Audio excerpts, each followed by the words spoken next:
तो गाइज, मैं रतन सर फिर आ गया एक बम्पर वीडियो के साथ आपके सामने। तो वेलकम है आपको रतन सर ग्रामर चैनल में। प्रीवियस वीडियोस में मैं मॉडल ऑक्सिलियरीज को डिस्कस करता हुआ आपके सामने आया था। इस वीडियो में भी मॉडल ऑक्सिलियरीज के बचे हुए जो शेष भाग हैं उनको डिस्कस करता हुआ आ गया हूँ। तो let us start the video without wasting any time. और वो है नेक्स्ट वीडियो जो उसमें ऑक्सिलियरीज में बचता है वो है मस्ट। मस्ट के प्रयोग। मस्ट एक बहुत ही इंपॉर्टेंट मॉडल है। इसके प्रयोग की जानकारी कॉम्पिटिटिव एग्जामिनेशन और बोर्ड एग्जामिनेशन के ख्याल से बहुत ही इंपॉर्टेंट है। तो इसका प्रयोग है कि नेसेसिटी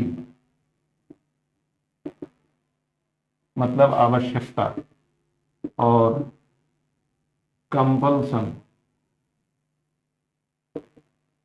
कंपल्सन मतलब मजबूरी। नेसेसिटी और कंपल्सन बताने के लिए मस्ट का प्रयोग होता है।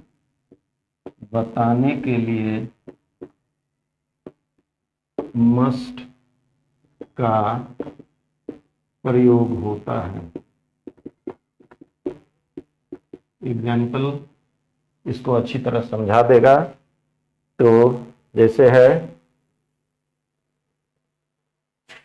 We must go to bed and get up early. हमें सवेरे सोने जाना चाहिए और सवेरे जागना चाहिए। ये हमारे लिए नेसेसिटी है so that we may be healthy and wise.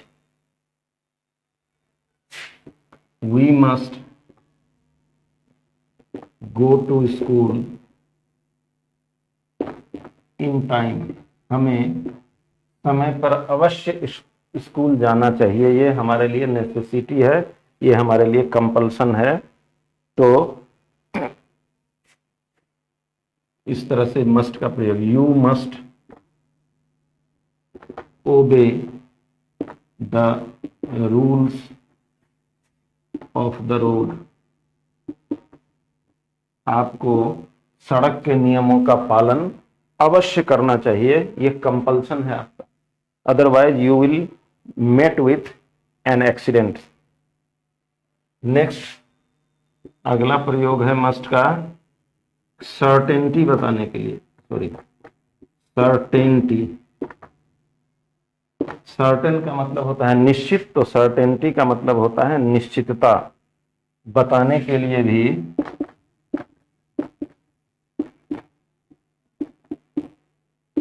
भी मस्ट का प्रयोग होता है।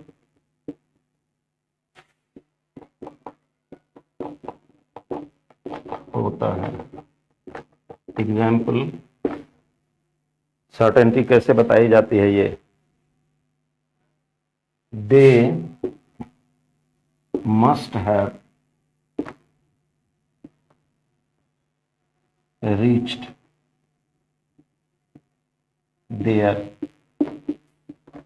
मतलब वे लोग वहां अवश्य पहुंच गए होंगे। ये सर्टेनिटी बताया जा रहा है इस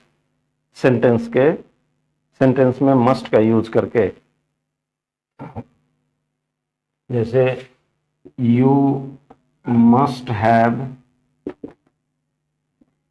heard the name of doctor Ambedkar. आपने अंबेडकर का नाम अवश्य सुना होगा, मतलब यहां भी सर्टेनिटी है। नेक्स्ट अगला मॉडल बहुत ही इंपॉर्टेंट मॉडल है और that is used to. Used to के प्रयोग। अब हम लोग जानेंगे यूज्ड टू के प्रयोग की जानकारी। तो इसमें फर्स्ट इंफॉर्मेशन है कि पास्ट हैबिट बताने के लिए, पास्ट हैबिट बताने के लिए यूज्ड टू आता है। जब भी पास्ट हैबिट और पीछे भी बताया गया था कि पास्ट हैबिट बताने के लिए और भी मॉडल ऑक्सिलियरी वर्ब का प्रयोग होता है, इसका भी प्रयोग होता है पास्ट हैबिट बताने के लिए। जैसे I used to take exercise, मैं व्यायाम किया करता था। She used to sing in the toilet, वह शौचालय में गीत गाया करती थी। मतलब उसकी पीछे बीते हुए टाइम में शौचालय में जाने पर गीत गाने की आदत थी। तो इस तरह से पास्ट हैबिट बताने के लिए यूज टू का प्रयोग ऐसे किया जाता है। ये अच्छी तरह जाने, इसका प्रयोग एवरीडे लाइफ में भी बहुत होता है। अब अगला मॉडल ऑक्सिलियरी वर्ब है ought to। Next model auxiliary ought to, इसका प्रयोग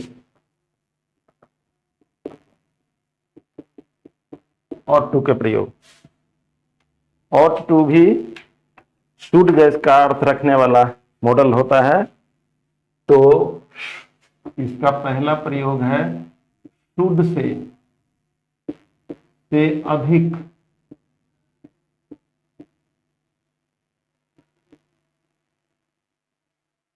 शुड और ought to एक ही अर्थ रखने वाला मॉडल ऑक्सिलियरी वर्ब है, लेकिन शुड से अधिक एम्फैटिक, मोरल ऑब्लिगेशन, नैतिक, मोरल ऑब्लिगेशन नैतिक जवाबदेही बताने के लिए ought to का प्रयोग होता है। बताने के लिए ought to आता है, इसका प्रयोग होता है। Example,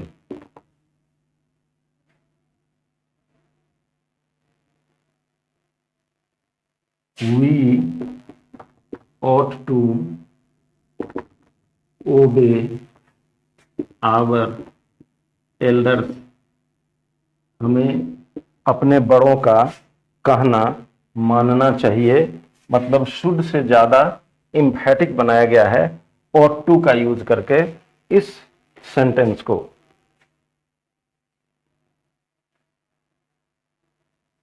You ought to do your duty regularly,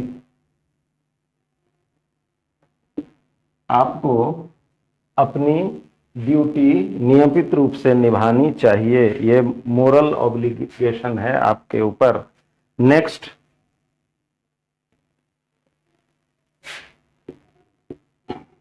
advice देने के लिए भी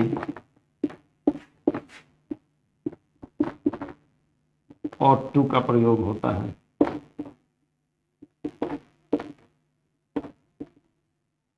जब भी किसी को एडवाइस देना हो तो शुड से ज्यादा एम्फैटिक एडवाइस देने के लिए ought to का प्रयोग किया जाता है। जैसे यू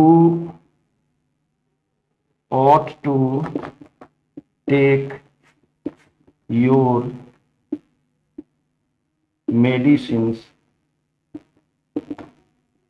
in time, आपको अपनी दवाएं समय पर लेनी चाहिए। यहाँ पे ought to के बदले शुड का भी प्रयोग होगा, बट यहाँ शुड से ज्यादा एम्फैटिक यूज किया गया है ought to का। She ought to take advice from a doctor, उसे एक डॉक्टर से सलाह लेनी चाहिए। यहां भी एडवाइस है, इम्फेटिक एडवाइस दिया गया है ought to के द्वारा। नेक्स्ट, ought to के द्वारा, ought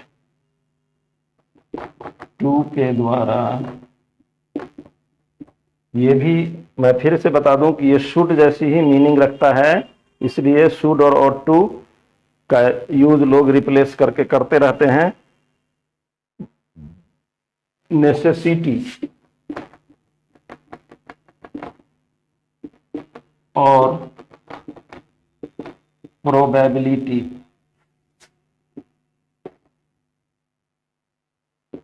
भी बताई जाती है।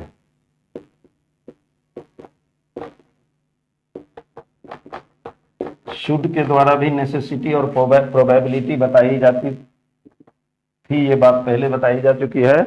और टू के द्वारा भी इम्फेटिक बताने के लिए और टू का प्रयोग करते हैं। तो दे ought to carry warm clothes in winter, उन्हें जाड़े में गर्म कपड़े साथ ले जाना चाहिए। This is necessity for anyone in the season of winter. फिर our team ought to win the match, मतलब हमारी टीम को मैच जीत जाना चाहिए, पॉसिबिलिटी है मैच जीतने की। अगला मॉडल ऑक्सिलियरी, वो भी इंपॉर्टेंट है। एक एक मॉडल ऑक्सिलियरी इंपॉर्टेंट है और उसका यूज करना भी बहुत इंपॉर्टेंट है, इसलिए उसको अच्छी तरह से समझें। नेक्स्ट, नीड, नीड का प्रयोग। नीड का मतलब होता है की जरूरत होना या की आवश्यकता पड़ना। नीड का प्रयोग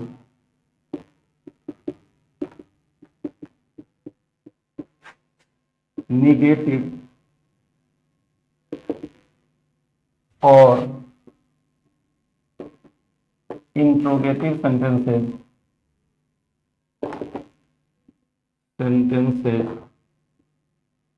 में V1 के पहले होता है।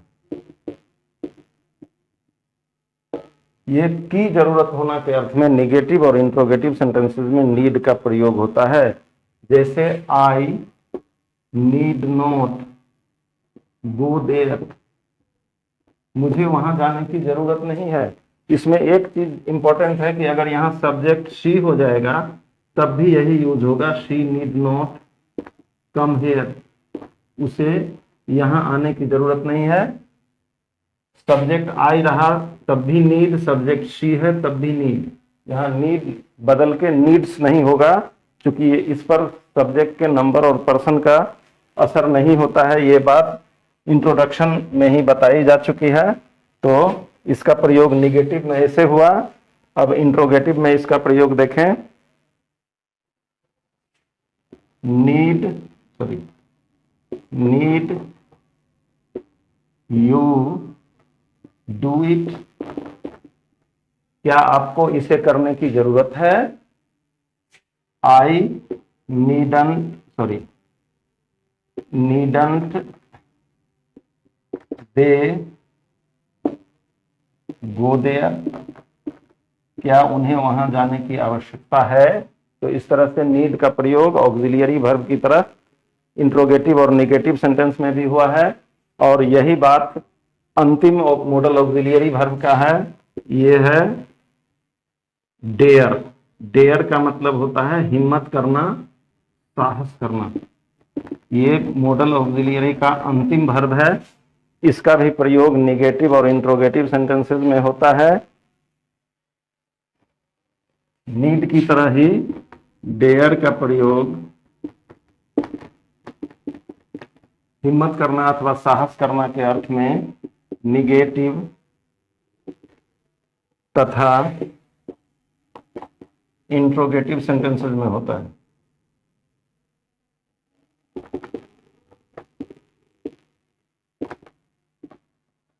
में होता है। एग्जाम्पल को अच्छी तरह जाना करें, एग्जाम्पल पॉइंट को क्लियर करने में सहायक होता है। यू डेरंट गो बिफोर हिम, मतलब आपको उसके सामने जाने की हिम्मत नहीं है। निगेटिव, जैसे डेयर यू चाइड हर, क्या आपको उसे डांटने की हिम्मत है? क्या आपके पास उसको डांटने की हिम्मत है? डेरंट दे एब्यूज मी, क्या वे लोग मुझे गाली देने की हिम्मत करते हैं? तो इस तरह से मॉडल ऑक्सिलियरीज का अंत होता है। ये वीडियो यहीं अंत कर जाता है। एक एक मॉडल ऑक्सिलियरी के प्रयोग की जानकारी अच्छी तरह से लें, उन्हें जानकारी लें, उन्हें याद रखें, उनका इस्तेमाल करें। These model auxiliaries are used in our day-to-day life also. That's why you must know the information well, and you must remember all the information given in this video and in the previous videos too. And you should usually use these model auxiliaries in your life. Only then you will be able to be the expert of these model auxiliaries. तो video को अंत तक देखने के लिए thanks a lot. Video को like कर दें, शेयर भी कर दें और चैनल को सब्सक्राइब कर दें। इससे भी टफ टॉपिक्स लेकर मैं अगले वीडियो में आने वाला हूं, तो वेट करते रहें अगले वीडियो का। Thanks for watching the video till it's and.